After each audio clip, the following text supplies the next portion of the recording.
Listen, I'm Chris. I weigh more than a polar bear, and I'm here to break the ice. There you go. That's it. That's it. Double Fault Podcast. It's been Double fault. Okay. fire, flames. That was good. You guys like that? Hello and welcome to Double Fault, the sports gambling podcast aimed at giving you the edge on all things tennis betting. My name is Ben, and together with my co-hosts Vic and Chris, we'll be bringing you the tennis news, insight, and trends to keep you informed and your bankroll padded. First things first, Happy New Year to all of our listeners out there. 2024 promises to be an especially exciting year in the world of tennis for reasons we will soon get into. So much so that we decided this podcast couldn't wait any longer to go from being just an idea to the real thing. So we know there are several tennis podcasts and channels out there already. We listen to them. We love them. But what we aspire to add to that conversation is the everyday tennis fans' approach to betting on professional tennis. Where are we seeing the value? Who is the public backing that maybe they shouldn't be? Ultimately, how can we make the tennis viewing and gambling experience more enjoyable? And as this is our inaugural episode, please allow us to introduce ourselves. My name is Ben, degenerate gambler, video game addict, and the host of this clown show. Vic? Soon to be critically acclaimed author of Apaches in New York, on sale on Amazon right now. 5-star reviews for Godfather and Sopranos fans. And this is the first episode, so we can say whatever we want with no sponsors to worry about. So remember, Epstein didn't kill himself. JFK was killed by the CIA, and the earth is hollow. Hollow gang. Preach. I'm just here so I don't get fined. Thank you, Chris. Well, we'll be the ones taking you through our favorite tennis events, matchups, picks, props, you name it, all year long, rain or shine. You'll get to spin, and at the end of the day, we'll see you at the cashier, my friends. Now, without further ado, let's get to what we've all been waiting a long, cold winter for. The Australian Open. The first major of the year is always a fun watch and an interesting litmus test for the caliber of athletes heading into the 2024 season. Players that have been laying low for the winter can finally gear back up and compete with the top players in the world and potentially kickstart their pursuit of a Grand Slam. This is no easy feat, though, especially given the rounding out of top talent on tour and the lack of an elite class of elite class of players. Essentially, the big three ain't so big no more. Speaking of the big three, Novak Djokovic returns to the tournament this year after claiming his 10th Australian Open title in 2023. He's the odds-on favorite to win this year's tournament as well. And if you're keen on a repeat, you can currently grab the best odds over at Bet365 or Bovada at even odds. Unfortunately, Nole won't be joined by the other remaining member of the big three in Rafael Nadal. The two-time Australian Open winner flew back to Spain recently to receive treatment for a torn muscle in his hip after his quarterfinal loss to Jordan Thompson in Brisbane. As a slight relief, Rafa clarified. He thought he was going to be. He thought he was going to be real fucked up, and this is it. That was it. Yeah. He's not that fucked up. The injury is not related to the issues which sidelined him for almost all of 2023. Interesting, like he was number one in 2023, he's number one seed. And then we didn't get to see him for the rest of the year. I think he lost in like the third round, unfortunately. But that gives us some hope that maybe we'll see the return of Nadal to a major in 2024. This is still really concerning news. Vic, do you have any other input on not seeing Rafa this year at the Australian Open? Yeah, it's a bummer. I was definitely looking forward to putting a futures bet on him to win the championship. Like my dream season would have been Rafa winning the Australian Open and then the French Open, and then, finals, him versus Joker at Wimbledon. That would be a dope Grand Slam season, because then he would have been going for the sweep, the season sweep, and maybe his final year, you know what I mean? But It's not going to happen. So definitely a relief that, it's not like a, career ender. It looks like he's going to be okay. You never want to see, a legend go out of the game, like not on their own terms. So that's what I was thinking. You want to see the best go out with a bang, not a whimper, right? Exactly. So hopefully he'll take the French Open, Agreed. That'd be fun. Yeah, maybe he's going to focus on clay. That's one strategy, or maybe he's like focusing on making it a longer season. Personally, I'd like to see him just focus, like really gear up for clay, get Roland Garros done after a few minor events before that. And hey, if he wants to call it quits, then that's fine. But at least we got to see him go out on his best game that he can still muster at his age. Yeah, So seriously, it definitely feels, that's a good send-off. You know, yeah, agreed. French Open, your final year, that's a good send-off to go out on. Yeah, it definitely feels like a little bit of a letdown after waiting so long to see Nadal compete again at the highest level. But obviously, our biggest concern is for his health, and we wish him a speedy recovery. The conditions player will have to contest with during the first round.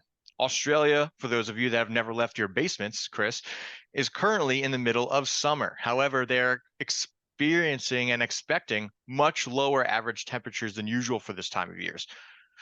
Temperatures may range from the 50s to the 80s over the course of the first few rounds. And if they end up on the colder side, we could see a much slower game than we typically do on the hard courts. But if a rainstorm were to blow in, Melbourne Park features 3 courts with retractable roofs, so play for the high-profile matches could continue.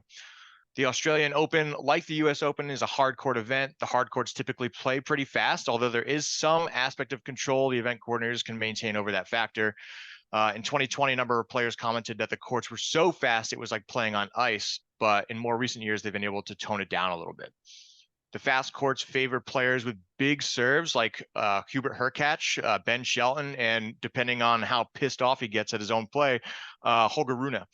So keep an eye out for good odds on players with consistent big first serves, especially in the early rounds, where a strategy could be to literally blow by some of the weaker opponents that maybe received a wild card bid or just won a couple qualifying matches. Now, Ben, I think this is a good point here for gambling. Now, this is where you're going to find a lot of value, in my opinion, on some of these younger guys with the big serves. You know, like Ben Shelton last year at this time of year was not expected to do as well as he did, and his served him really well, and you saw him rely on it in the U.S. Open as well. So definitely, I think this is a chance where you're going to see some of these younger guys like Chris was talking about, you know, maybe surprise you and beat some of these mid-range ranked guys like, like guys in your 20s or 30s who got rankings, but who maybe are going to get knocked off in the first round by some unexpected losses here. So this is some value. That's where I find the value, in my opinion, on the Australian Open. You know what I mean? Like looking for something like that, like one tool that like fits the situation. Totally agree.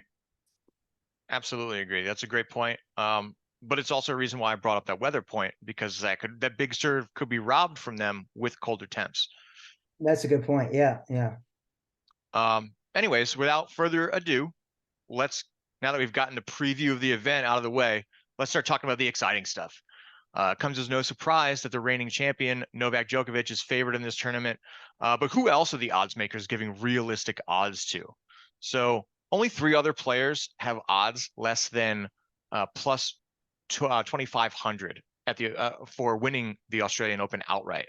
Those players are Carlos Alcaraz at plus 330, Jannik Sinner at plus 650, and Daniil Medvedev at plus 900. Everyone else is way past those 4. So now, that's a good lead into these first round of bets, because let's get some bets in early. So Vic, with those numbers in mind, anything stand out to you? Do you like one of those 4? Are there any other players that you saw that you like the odds of kind of as a longer shot? Yeah, so the one I like out of those 4 is Medvedev at plus 900. I think Alcaraz, you saw him fade down the stretch a little bit last year. We don't know how the time off is going to help with that, but I think Alcaraz is going to be vulnerable at the Australian Open. I don't have him in the final. I have him losing in the 3rd round to my boy Alexander Bublik. The future plus 20,000 Alexander Bublik. And then from that list of 4, bury the lead a little here. Realistically, it's going to be Medvedev, in my opinion. Plus 1,000. I still think Alcaraz is not going to have a good tournament.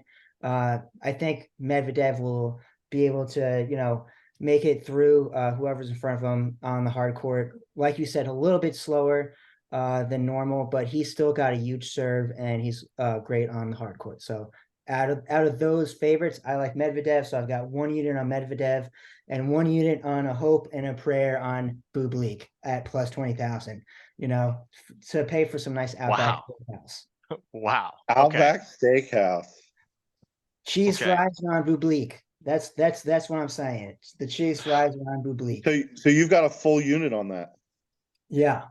A Wow. Hail Mary. Okay. I love it. I know I said Very this is a gutsy. podcast for the everyday gambler, but holy shit, you were proving me more right than I ever thought you would. That is a wild bet. Put the Boop- crack pipe down. A whole unit. I would go like 0.1 units on a real long shot if I really liked him. I know you're a booby guy. No, I'm talking about a unit. You know, you have 200 units. Your bankroll consists of 200 units. You know what I mean? It's not like it's not like an insane number. It's one unit. Plus 20,000 is an insane number, my friend. I just got him at plus 800 at Adelaide, and he's in the semifinal. That's great. It's a big difference, big jump between those two numbers, those two odds. I think the odds makers aren't that fucked up that they're making a plus. A guy with a realistic shot at winning this tournament is plus 20,000. However, I am with you. I do love Medvedev. Just in general, I like his attitude. His post-match press conferences are always gold. I think he's got a chip on his shoulder after last year. He had some really good showings, but like a lot of them didn't turn out how he wanted to. I do disagree with you on Alcaraz. I think that he also just didn't have that ending that he wanted at the US Open. And I think he kind of just let the rest of the year kind of fade away, and he was not really competing too hard. I think we might see him with like a renewed vigor this year, like ready to really compete at the highest level throughout the entire season. I think you're discounting him just a little too much, but that's fair. I respect your opinion though. Dude, Chris, you got any favorites? No, sorry, Vic, go ahead. Sorry. Just wanted to get the little nugget that just came out. I haven't watched the new season of Breakpoint yet, but apparently they trash Medvedev in it. And he is cast as a villain in an episode. Love that. I haven't seen it. I forgot who it was, but I guess Medvedev was punking this guy, like beat him 5 matches in a row. And the guy was like, he plays these mind games with you. He plays these mind games. I don't know what his accent was. I'm just guessing.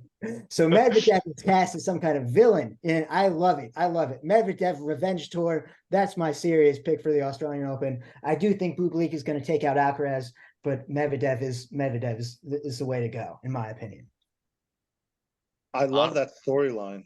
And I think the villain role suits him beautifully. I think he would embrace that if you saw that. He gives it to the crowd sometimes. He's funny. That's why I like him so much. Yeah, and he's good. He's a genuinely skilled tennis player. Yeah, especially with your boy Kyrgios out right now. Who else do we have that's a villain? Well, there's a fine line apparently between Medvedev and Kyrgios with Vic. Kyrgios is a clown, but Medvedev is the hometown hero. There's a big fat line, and it's Medvedev isn't a crybaby. Yeah, I think it's the crybaby line. It's the whine. Medvedev, he's like, this is bullshit. He's not like, wah, like I feel like Kyrgios. I guess time and place for it. Trash my book. Kyrgios doesn't really do it at the end of the match. He does it during the match. He'll complain to the ref that like, this bitch in the second row is eating chips too loud. Hey, it's fucking bullshit. Yeah. He's an ass. I was going to say, I do not think Bublik is going to win, for the record. Yeah, but okay. That's awesome if he did. If you can find a bet. Let me run through this path right now to get to the final. All right. First round against the qualifier. Next round, probably against Mackenzie McDonald, who's been on a fucking losing streak. Mackenzie McDonald, who beat Rafa last year in the Australian Open to knock him out. Terrible to start the year. Agreed. But that's not okay. And then Bublik will play Carlos in the third round, right? If he gets by Carlos, then he would play Tommy Paul, who's top 10, right? He's 30. That's not insane. It's not insane for him to beat Tommy Paul. And then probably Casper Ruud or Zverev. And then Medvedev in the semifinal. Like, honestly, it's not an easy path. And then Joker in the final. Yeah, it's not an easy path. It's not an easy path. I like how you just ran through that entire. You just brushed off. Zverev, Ruud, Struff, Cam Norrie. I actually have Cam Norrie going up against Alcaraz in the quarters. Oh no shit! I like Cam Norrie. I've got him losing to Casper. Okay. Yeah, I like Ruud as well. That'll be a match if they do face each other. I have Norrie come out on that. But yeah, I like how you just discounted all these guys only for your boy Bublik. Bublik, he's the man. I'm Um, telling you, he's the chosen one. He's going to be in the top 10 before this year is out. That's my call. we'll get there. We'll get there. You'll see Bublik at Turin next year for the fucking ATP finals. Um, the only other player I saw that I really like the value on for outright winner is Holger Rune, plus 2,800 right now. I think that's absolutely a realistic. That's like, I feel like he should be in this top 5 of players that are less than plus 1,000 odds to win it all. He's got all the tools. He's a super complete player. He's got that really strong first serve. If he's like, keeping his cool, he does usually have at least one outburst where he's screaming at his bench and he's whacking balls up out of the stadium because he's pissed off. So if he can keep his cool, I think he's got a realistic shot at least being in contention. So plus 2,800 seems like reasonable odds for me. What do you think of his new coach? Do you think that's going to have a positive effect? Yeah, I think it could be a really good impact. I don't think it so far it hasn't tempered his attitude. I think we saw that even when he beat who was the semifinal match against recently in Brisbane. Yeah. Safulin. Yeah. So yeah. he was destroying, he was dismantling the whole game, but he still was like, get a couple shots, don't go your way. And he's losing his mind. He's screaming at everybody, but he turned that rage into incredible shots. He had like 3 aces in the next game against Safulin. And it's just like, how do you beat this guy when he's playing like that? Yeah, he's scheduled to play him in the third if it plays out like I have it. Like it'll be Safulin versus Rune in the third. I thought that would be maybe a tough spot for him, but you're good point. Good point. He did just fuck him up in Brisbane.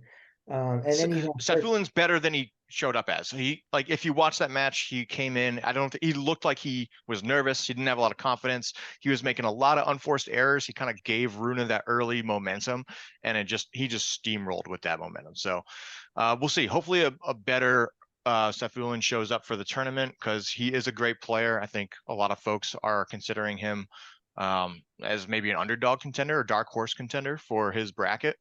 I definitely thought about it. That was one of the ones I thought about. I did not pull the trigger on it because I agree with you that Rune is going to get through him, but I thought about it to cool. Put him in there. Just where I'm seeing value right now. Let's keep it moving though. So real quick on the women's side of things are a little bit closer, but not by too much. Obviously Iga Swiatek, the best player in the world, women's player in the world, has the shortest odds to raise the Daphne Akhurst Memorial Cup at plus 225, followed closely by Sabalenka, Rybakina, and Goff at plus 450, plus 500, and plus 600 respectively. So pretty tight upper echelon of contenders for the Cup there. What do you guys think? Do you have any standout favorites that you're going to put some money on? I put a unit down on Rybakina, or I'm butchering the name Rybakina. I'm a little intoxicated. Rybakina, so. You're fine. Rybakina. He ain't gonna watch this. Who, like Bublik, hails from the fucking fine Republic of Kazakhstan, bro. Like I am on these Kazakhstani takeover in the Australian Open. Rybakina plus 500, definitely much more of a realistic one. But she was rolling through people earlier in January. Like she beat Sabalenka 6-1, 6-0 in the finals of whatever tournament that was. You know what tournament was that? ASCB or something like that. But she's been on a tear. I know what you're talking about. I don't know off the top of my head which exact tournament that was, but I remember her absolutely running through her Sabalenka. Yeah, like she's been on an absolute tear. And I think, honestly, the fact that they're both from Kazakhstan, like they have very good tennis facilities, and like the Ministry of Tennis is like a big deal over there, apparently. So like, I definitely think that they have gotten, I think they're going to come out on the season strong. I'm expecting them to have strong starts to the season because of their preparation in the fine Republic of Kazakhstan. Ministry of Interior of Kazakhstan, I'm your biggest fan, bro. Like, get me out there, give me a key to the city. I love Kazakhstan. Okay. You heard it here first, folks. The dog father is going to Kazakhstan. And then my long shot is Maria Sakkari, who doesn't have the easiest path. Let me look at it right now, actually. But I think Sakkari, she won the 1,000 last year. I think it was at Guadalajara at the end of the year, or major that's in Mexico, if it's not the Guadalajara. But she won the 1,000 in Mexico last year. I think she's gonna start the season strong. She was fine. She looked good at the United Cup. You know what I mean? That's against top competition. I think a lot of the issues with her in the past have seemed to be like, she has like brick walls that she hits mentally in like the semifinals or things like that. I think she's looking good right now. I expect her to have a good run in the Australian Open. So you reference this a lot. I'm curious to get both of your takes on this.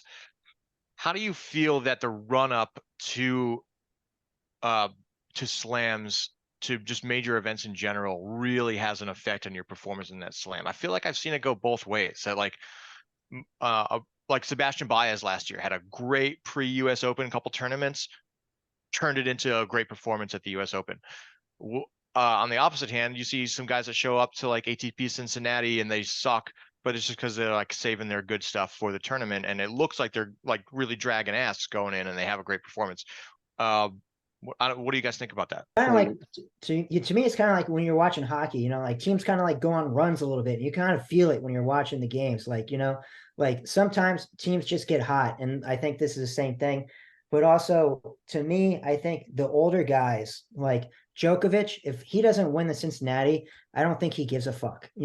Like he's in his slams. You know what I mean? So yeah, I think maybe the older guys they don't worry about, or the more established top tier guys don't worry about the big events as much, or the small event, the lead up events as much. But for the mid tier and lower players, like this is still a lot of money that's on the line. Like Bublik, if he wins Adelaide right now, he's going to take down a fucking fat check. You know what I mean? Like it's still a big deal to them to win these, 250s and 500s. Now, if you're top 10, it's like, whatever, man. I fucking, I wash my car with that much money. These dudes are rolling in it in the top 10. These guys in the 30s, 30s and below, I would say these tournaments matter to them. You got to get that sponsorship deal, like this podcast. Seriously, Athletic Greens every day. That's what really pays the bills. Yeah. Okay, interesting takes. So the winner of the Adelaide gets how much do you think, Vic? I don't know. Don't look it up. I have no idea. $100,000 American. 100,000 American. I mean, that's not nothing, bro. That goes a long way in fucking Kazakhstan. Right, but I have to agree with Ben though. Like when you're Novak, any of these big guys, you don't care about that. Yeah, when you're a big guy, you don't care about it. But if you're treating it as practice. Yeah, agreed. Yeah. Let's see. I know we were talking about WTA for a second there. I got a soft spot for Ons Jabeur. I see her at plus 3,300 right now to win outright. She's made three slam final appearances. I don't think she's won one, but she's due. That's my opinion. And plus 3,300 seems like a very reasonable price to pay to make some good money. So Ons Jabeur is my long shot winner. But otherwise, I kind of lean towards Sabalenka. I like the way she's been playing recently, and I always think Iga is always good for a ridiculous upset performance. So I don't have a lot of confidence betting on her, even at plus 225. Yeah, I think Iga's all dog. Like Iga is elite. Like if she's in every final at every Grand Slam this year, I will not be surprised. You know what I mean? Agreed. Like Iga's just a machine. Like she is like when she's playing at the top of her game, like she is unstoppable. But yeah, but definitely it's not the same, as the difference between Djokovic and Alcaraz and the rest of the men's field as it in the women's. It's much tighter at the top at the women's. So I think that's why I like betting the WTA. I think, you have much more realistic shot of like one of these, plus 1,000, plus 10,000 type people winning a Grand Slam on the WTA side. Definitely. And it's the first one of the year. Right. Momentum. Get that momentum going early. Awesome. Let's all right, we talked about outrights. Let's take a moment and just like maybe condense in a little bit. Quarters are a big future betting prop, especially in the slams. So we've taken the time, we've gone through the bracket, we filled out our own brackets. So break it down to the quarters for me. What are you guys seeing? Who do you have your eye on to make a run into the later rounds? There's some decent quarter odds out there. Personally, looking at the brackets, it's pretty easy to see that Djokovic has like a really easy path to the quarters. Subsequently, his odds to win the quarters are minus 500. So no value there for me. I don't see any point in putting any money on that. It's kind of seems like a done deal already almost. But concur on quarter one. I mean, Djokovic or nobody, and betting minus 500 on a guy with an injured wrist, there's a better way to allocate that money over the opening of a tournament with 64 games. Yeah, definitely agree with you on quarter one. Awesome. Yeah, it's tough. It's tough to. There's some real strong there's potentially strong competition.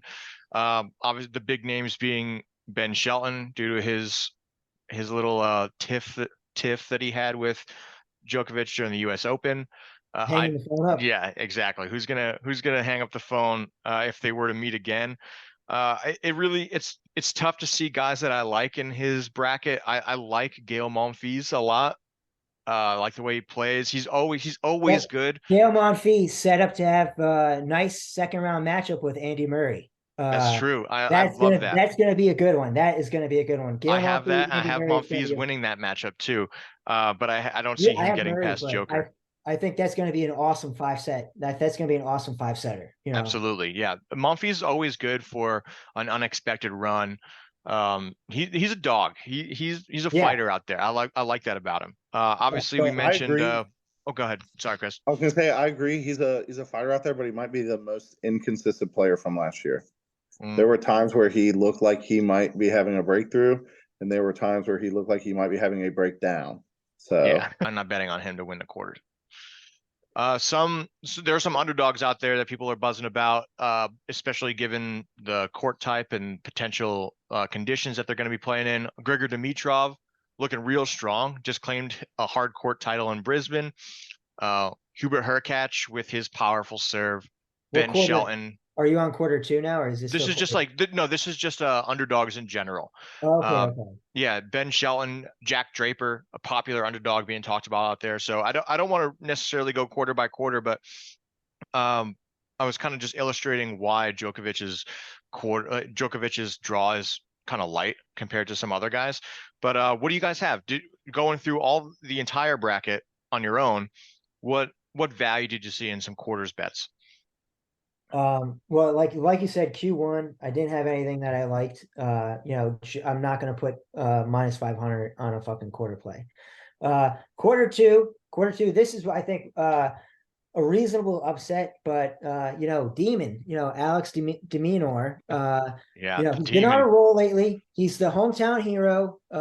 Australian, I have him reaching the semifinals. So wow, okay, I love that. Yeah, okay. So I think he's going to have a big year, big tournament at the Australian. Yeah, what are his quarter odds? I haven't taken out Sinner in the quarters. What are his quarter odds? His quarter odds are plus 300. Oh, that's reasonable. His odds to win outright at plus 3,300. So if you're feeling frisky with the Demon, maybe not a terrible half unit. I just don't see him getting through. I just don't see him getting through the machine that is Bublik. But that's fair. Hey, when you stand on principle, right? Yeah, exactly. And then for quarter, do you have anybody in quarter two? Well, just backtracking a sec.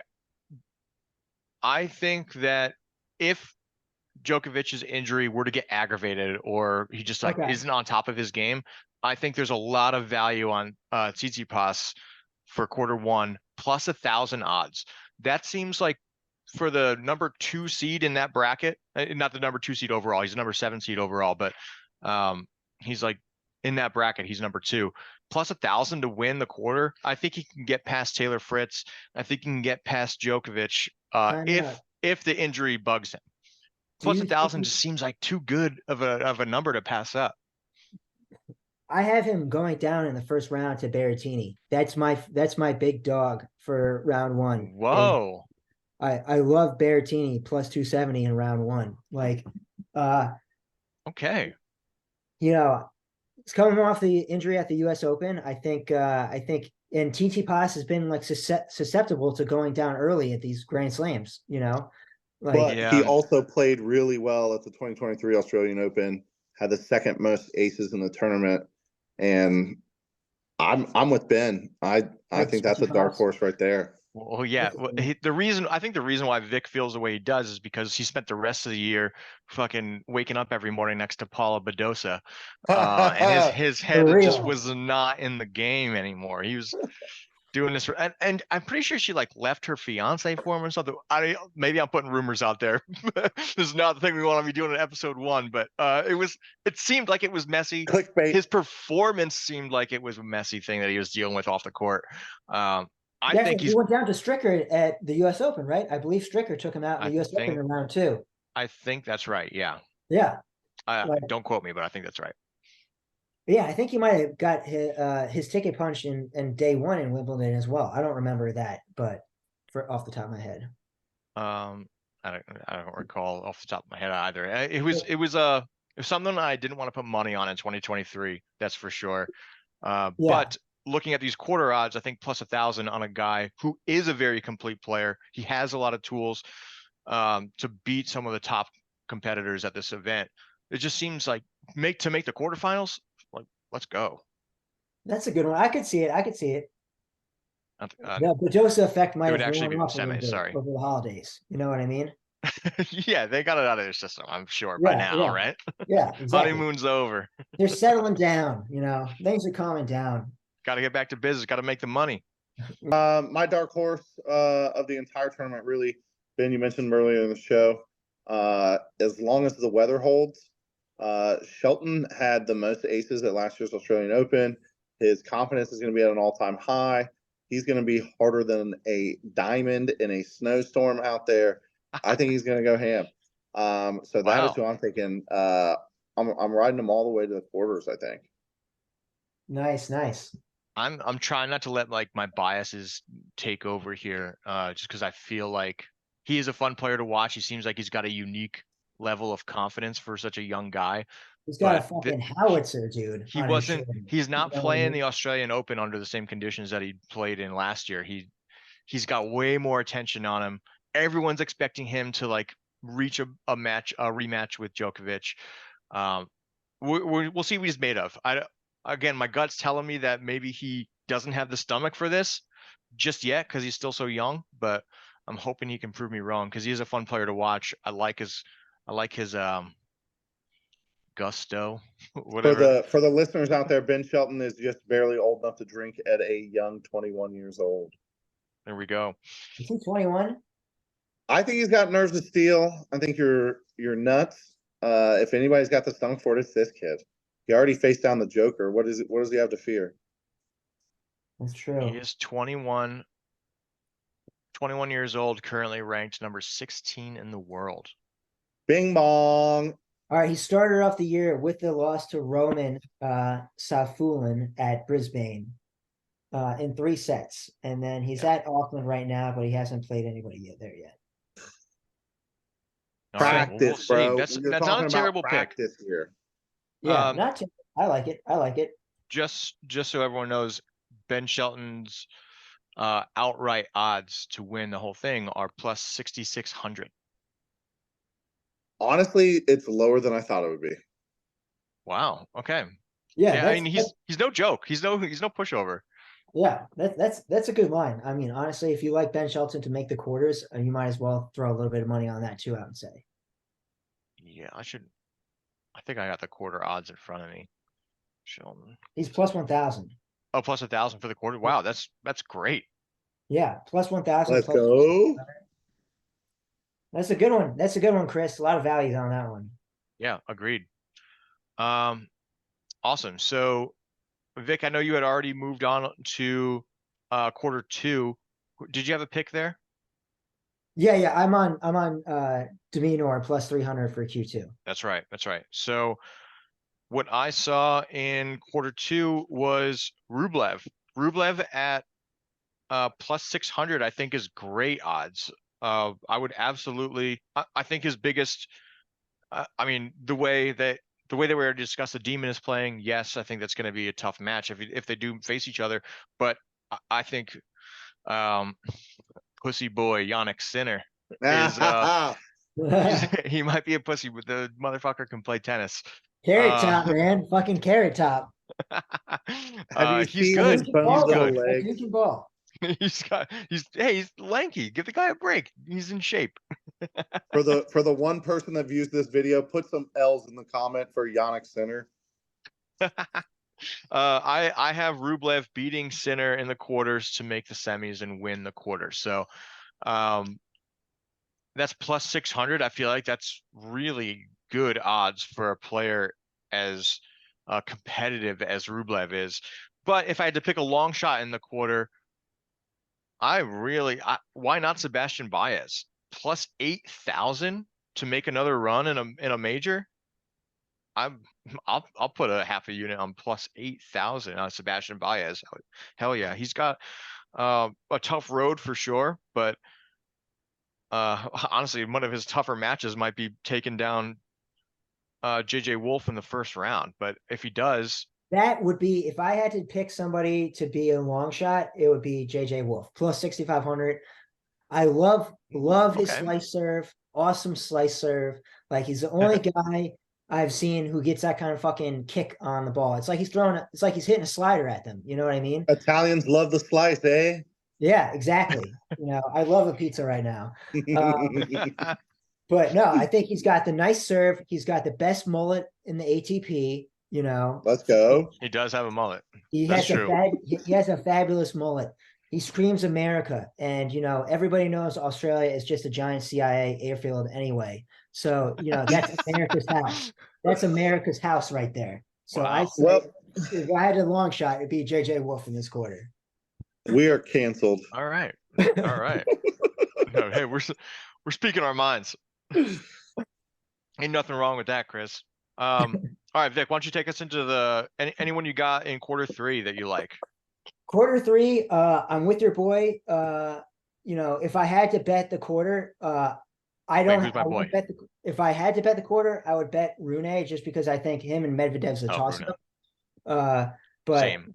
I think I have Medvedev winning the whole thing, but I'm not going to play plus 110. You know what I mean? Like, yeah.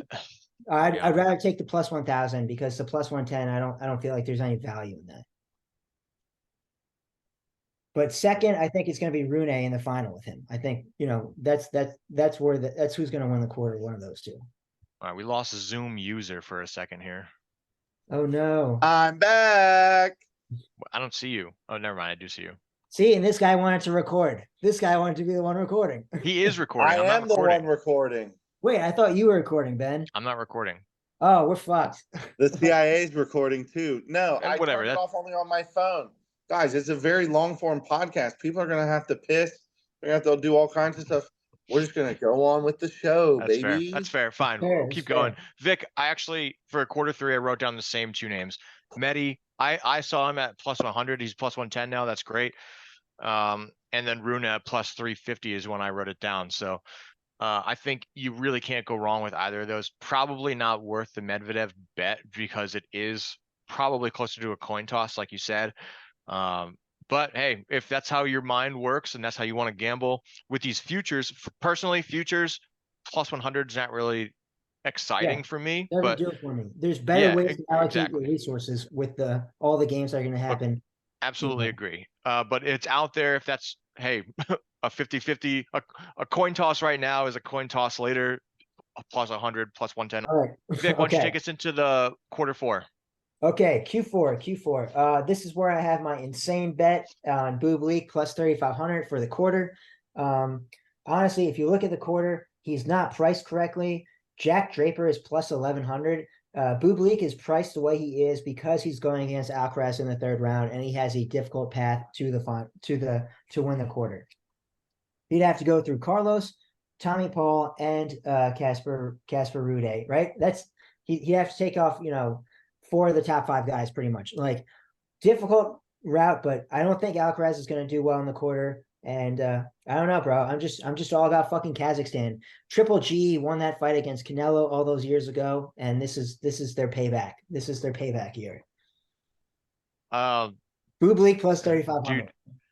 Dude, you're gonna be one of the few people in the whole world that's gonna be able to say "I told you so" if this shit comes true, because I am not with you at all. You know, I actually talked to Bublik's dad yesterday. He didn't even bet on him.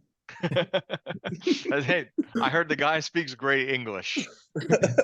Dude, you guys. No, he didn't bet on him because he has no money.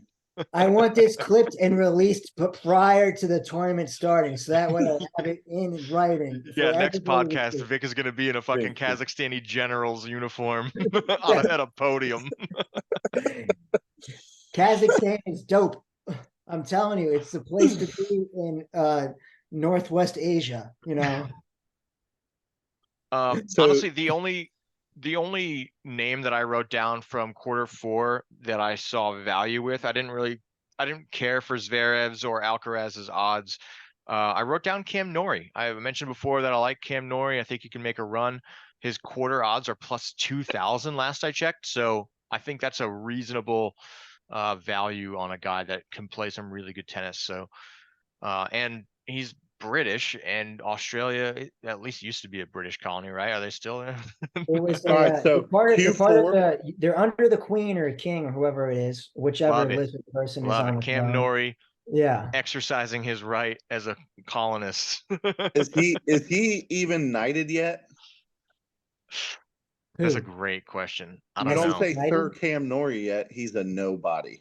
Vic, don't you have him losing in the first round? Let me check. Don't you have Cam Norrie going out in the first round? Norrie against Juan Pablo Varillas. No, I have Norrie. That'd be a crazy pick. I have Norrie going down to Casper. I have Norrie losing to Casper in round 3. Okay.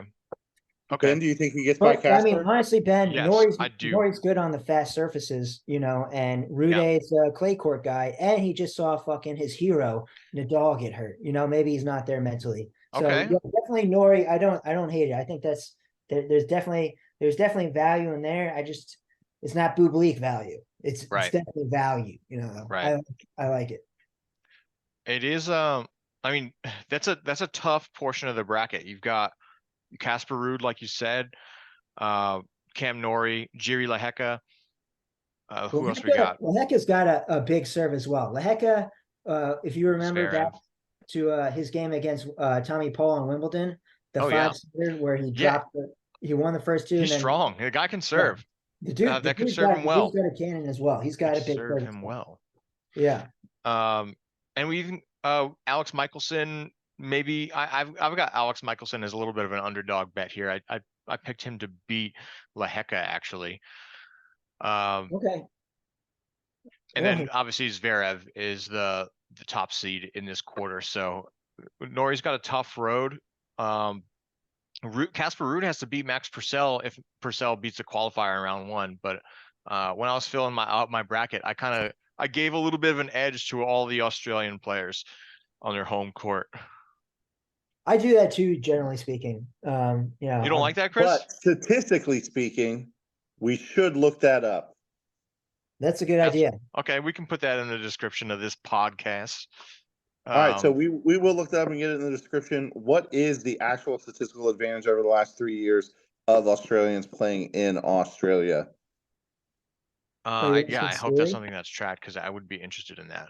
Put it in Chat GPT, bro. You got Chat GPT right there. Bingo.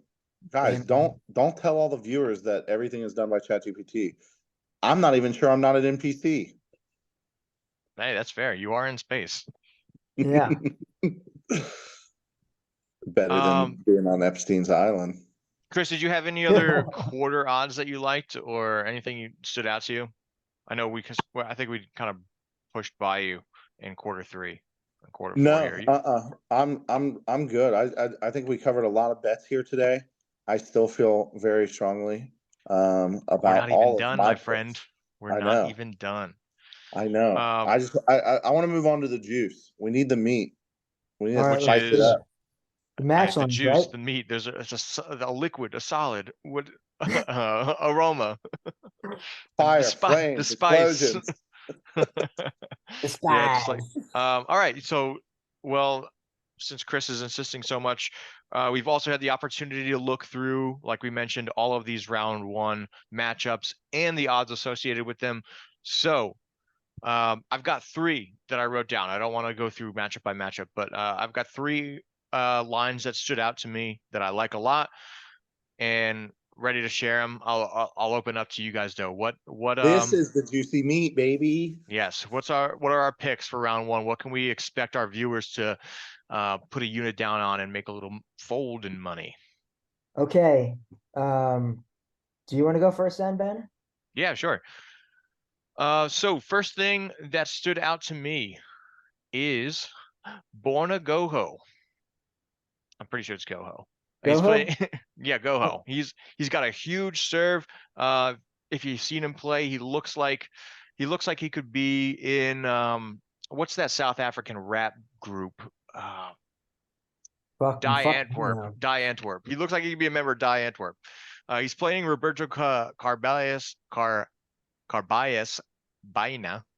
I think that's how you say his name. But I think RCB. He's playing RCB in round one, and I think he is going to dominate this. Again, I'm taking him -4 games, -110 odds. He's got such a big serve. He's got a lot of tools in his toolkit. He's not the most well-rounded player, but I think he can be a little bit of a dark horse in his bracket.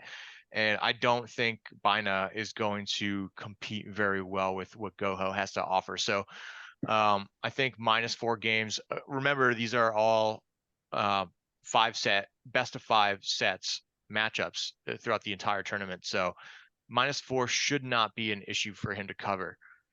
After that is, I believe, one of Victor's good or go-to bettors from last year is Chris Eubanks. He's playing Taro Daniel in the first round, and he's actually an underdog.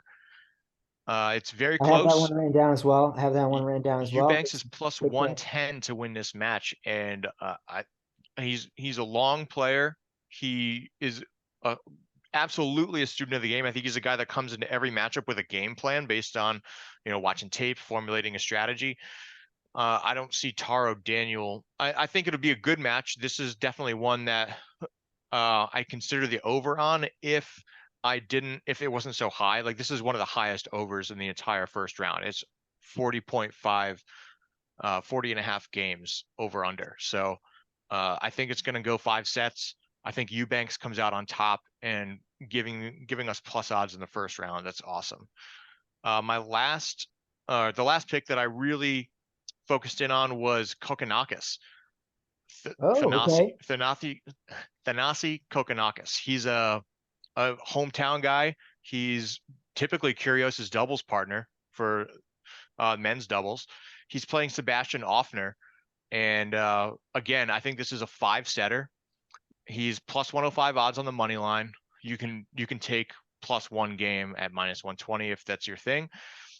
But I think he's going to win this one outright. Last year at the Australian Open, he took his first game in straight sets. Again, like I just mentioned, I think this is going to be a long game. The over/under is 42 games. So yeah, but I like Kokkinakis to kind of represent in the absence of Kyrgios, because he is a strong player. Super tall dude too. I always like betting on tall guys at slams. So yeah, that's my last bet. That's 2 out of the 3 bets I've got. 2 are underdogs. Ben, you didn't tell me you had a type. Yeah. You like them tall, huh? If everyone starts betting on them, then their odds are gonna not be in my favor anymore, right? So I gotta keep some in my back pocket. I've got a lock dog tease, or not tease, parlays, what I did. So for the 3 that I singled out. So first one, I'll go over the parlay because I think this is the easiest one to explain. Murray Monfils parlay. They're both at fucking decent odds. Murray is -140 and Monfils is -195. So, that's a plus money parlay for something that is probably going to happen. And then for the tennis gods will happen for the round 2 matchup, right? Because that's going to be a dope round 2 matchup. So that's something you're rooting for. I hope so. I am a little worried about Hoffman. I don't think he's a pushover. I think it's going to be an awesome first round matchup to watch. Yeah. But I agree with you. I picked Monfils. I like Monfils. We've talked about this. So hell yeah, great pick. Murray Monfils parlay. And then my lock is Martyr, or however you say his name, Martyr. Maximilian Martyr, the big German fella. German guy. Yeah. Yeah, the big German fella, because he is playing against Martyr. Nuno Borges, who he smoked last year when they played head to head. I didn't write down what tournament it was at, but was that in Antwerp in October. He beat him in straight sets, 6-3, 7-6. So not exactly an ass kicking, but still beat him last year. I think he's the better player. Minus 130 is pretty short in my opinion for a guy who's good track record, is playing well right now. And then my dog, like I said, is Berrettini plus 270. I think TT Pass is vulnerable in these early round matchups. We've seen it before. Berrettini is like a top 10, top 15 guy. He's not priced right. You know what I mean? Like, he had a really bad injury riddled year last year. He had a bunch of injuries. His fucking girlfriend broke up with him on breakpoint in season 1. He had a rough fucking year. He even said in an interview, I had some like depression issues and shit, like I was in my own head last year. So I think he's snapping out of it. He's dating some Italian actress. I think he's going to come out on fire and surprise everybody. Surprise TT Pass at what is he at? Plus 270, I think it was. Wait, did he miss time last year? He got hurt. He rolled his ankle at the U.S. Open, and he missed the remainder of the year after the U.S. Open. He tried to play on it for a little bit, and he also just had some shit nagging on him all year. Okay, and so he wasn't hurt long enough though that he was able to like put his ranking on hold. Oh no, he's not protected ranking. Gotcha. Okay, yeah, currently ranked 124. His career high is number 6 in the world. Pretty impressive. He's been at the top. He's been at the top. He's not that old. He's like 27, 28. You know what I mean? He's not like aged out of his prime yet. You know what I mean? Like, if he's going to have 27. A run, this would be a good year to do it, I think. So that's one of my themes for the year. I think Berrettini is going to have a big year. So I'm expecting him to surprise some people on Monday against TT Pass. Awesome. Have you looked at any future bets on that? Well, that's the thing. I don't think he's going to win the quarter. You know what I mean? And it's not like you can bet that I have found. Maybe Ben, maybe your book has it. Is like bet that a guy makes it to the third round or like a second round or something like that. I don't think any odds makers are making stuff like that. If you do, that's a great book. But that's I've looked around a lot, and there's nothing like that. So I wouldn't expect the average bettor who this podcast is geared toward is going to find odds like that, unless our local guy is offering some crazy stuff. If the local guy is offering odds that aren't on major books, that guy is up to something sketchy. Dude, you got to go to Sioux Falls, Idaho, or whatever. And there's some exactly out there taking bets like that. Yeah, watch out! Don't get taken advantage of. Chris, did you have any round 1 bets you really liked? Did anything stand out to you? I do have something that stood out for me. I think Vic is just rooting for him because he's dating an Italian chick. I don't know if you picked up on that. He's very loyal to the slice. He's very loyal to him for dating an Italian woman. If you can't tell, Vic might be Italian. No, I'm good. I like these bets. They're very solid. I already kind of talked about my long shots and everything like that. So I'm good to keep rolling. Awesome. Well, that kind of covers our top-down funnel of bets. We went outright to quarters to round 1. There is one more thing though, since this is our first episode. We wanted to make this like an annual thing where we pick a younger gun. It has to be outside the top 100 ATP, the current ATP top 100, and who we think is going to have a great year. Based on all the tennis we've watched, how we've seen some folks start to warm up, especially leading up to this first major. Who do we think is going to be a big mover this year? At the end of the season, we'll kind of get back together, the three of us, compare our picks, see who moved from current ATP ranking to new ATP ranking, and whoever does, I don't know, whoever is the winner gets case of beers or something on the Yeah, other guys. we'll So throw some cat. We'll discuss terms offline. We'll discuss yeah, some kind of reward system. Yeah, but yeah, there'll reward is. be a win. I like the spirit of the competition first and foremost. An So exchange of currency. exactly. Definitely exchange of fucking Bitcoin. Some real shit, not this Oh fiat shit, money, we're getting not into this fiat money. back into the crypto. Okay. First you get the CIA on us, now the IRS, dude. What the fuck is wrong with you? Yeah, and these guys can't keep away from the law. How many acronyms do we need? Patches in New York, by the way. All right, Vic, why don't you lead us off? Who'd you identify as your big mover for 2024? Okay. I know Chris just slandered my ethnicity, and this maybe has something Bro, to you're do with wearing this a pick. dog father shirt. You're doing it to yourself. A dog, bro. That's Oh, my it's your dog. actual dog too. I got it for Christmas. Custom shirt. Yeah. Dino Prismic. Dino, my boy Dino, 18 Dino years old, Prismic. from Split, Croatia, currently ranked 155th in the world. That is my pick to beat whoever two guys you pick. I think Dino's gonna have a big year. Big year for Dino. Hang on. Where are you getting that ranking from? ATPtour.com. Their website is terrible. I've noticed they don't It update is regularly. trash. Yeah. What's that? It is pretty trash. Is this not accurate? I'm looking them up right now. Because it's not accurate. They don't. I'm on a different website that updates regularly, like on the daily.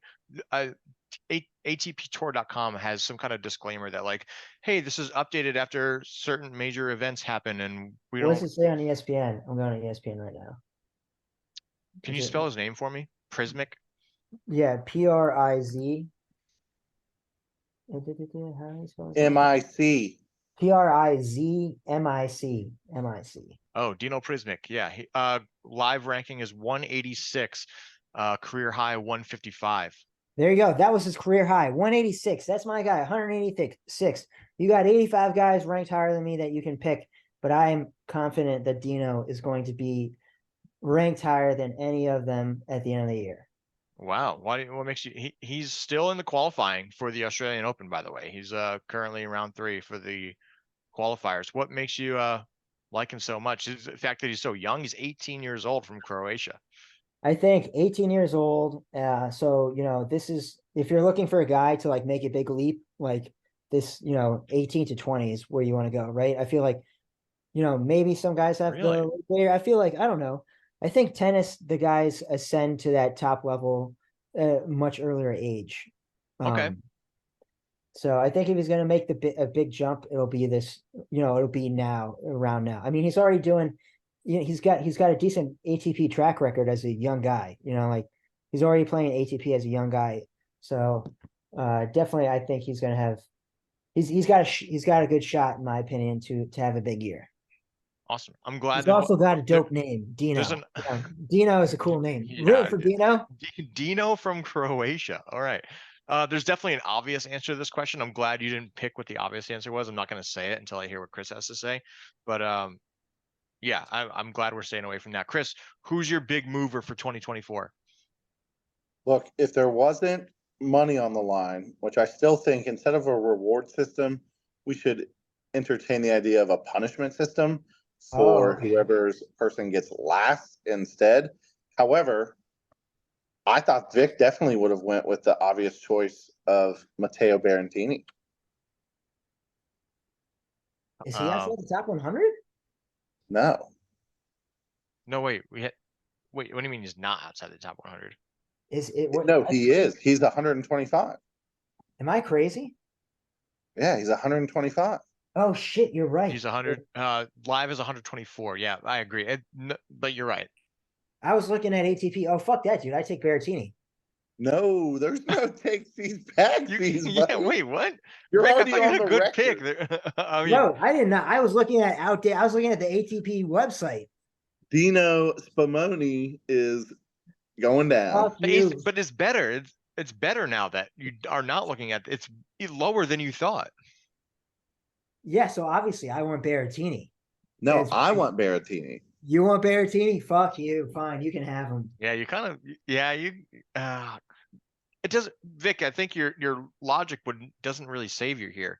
The ATP, wasn't he lower? Wasn't he higher in the ATP? I thought if I was looking at it right, maybe I was just really fucked up. No, you said he was like 186. No, he is 186. He said he was like 150 something, 155. I was talking about Dino. Yeah, Dino. I'm talking about Dino too. Yeah, you but said he was 155, but Berrettini. he's actually 186. I'm saying that leaves more room for him to move. Like you have the bigger potential for a delta there than Berrettini does. No, I thought it's just going to be whoever ends up at the top at the end of the year. Like, okay, that's fine. Guys. Instead of it's being I think to make it fair, it definitely has to be the delta. The delta, I agree. If we're going delta, I'm sticking with Dino. If we're going delta, yeah, I think we should do delta too. Because it's not a great like, let's be real. Berrettini is going to be ranked higher than Dino Project at the end of the year. Yeah. All right. Let's do the delta. We'll do the delta. It's called the biggest mover. There's this idea where you could do both. No, that's stupid. We can barely keep track of things as they are. Let's try to stay positive, guys. All right. All right. First episode, so negative, Ben. I apologize, Chris. I apologize that you had to deal with that kind of a microaggression from this fucking violent terrorist co-host. Microaggression. Who is this guy? I don't even heard of this guy. He lives in California. Mrs. Pfizer over here. I thought the obvious answer was who all the hype's all around. Just the Chinese guy, Shang Junchen. I don't know how to say his name, but he's young. He's 18 years old. He's playing amazing tennis right now. I thought that was like the super obvious answer that I definitely didn't want to. There's no politics in this. No one cares about politics. The guy's got a fucking flag next to his name. Fine, whatever. He's good at tennis. He's 18 years old and he's fucking crushing it. I have, let's see, where is he? I think he's in like the third quarter. Zhang Zhizhen. He's playing Federico Coria in the first round. He could play Ugo Humbert in the second round. I have him going to the fourth round and losing to Holger Rune. I think there's money to be made. I think especially in Western cultures that are primarily betting on tennis, or at least that are our audience here is probably Western. Sleeping on Asian players. Chinese players are undervalued. You think there's value? Absolutely. There's value in Chinese. Absolutely. Okay. Zhang doesn't have good odds in the first round. I don't even think Shang does, but he's not my big mover anyways. But that's the hype in the tennis world right now is Shang Junchen. He's a good young tennis player and everyone's expecting big things from him. My pick is a 6'2", 22 years old from San Diego, Brandon Nakashima.